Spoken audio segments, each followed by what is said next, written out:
If you need to name pages in SurveyMonkey, you're in the right place. In this video, I'll show you a quick and simple way to add a page name to your survey so your questions stay organized and easier to navigate.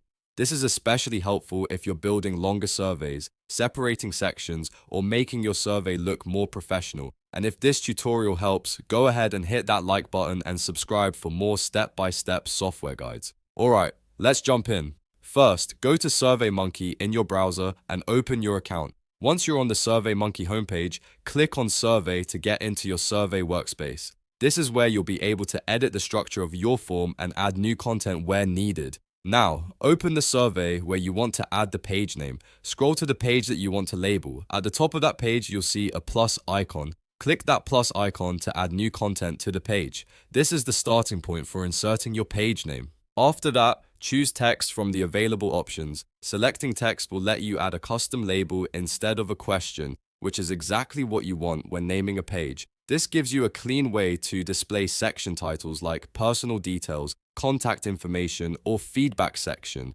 Next, click inside the text box that appears and type the page name you want. For example, you might type personal details if that page contains questions about the respondent's background. Keep the name short, clear, and relevant to the questions on that page so it's easy for people to understand where they are in the survey. Once your page name is typed in, highlight the text you entered, then click bold to make the page name stand out more clearly. This helps separate the section heading from the rest of the survey content and makes the survey much easier to read. A bold page title can improve the overall layout and give your survey a more polished look. After formatting the text, review it one more time to make sure the page name is spelled correctly and appears exactly where you want it. If everything looks good, click Save to keep your changes. Saving is important so the page name stays in place when you preview or publish the survey. And that's it. You've now learned how to name pages in SurveyMonkey. It only takes a few steps, but it can make a big difference in how organized and user-friendly your survey feels.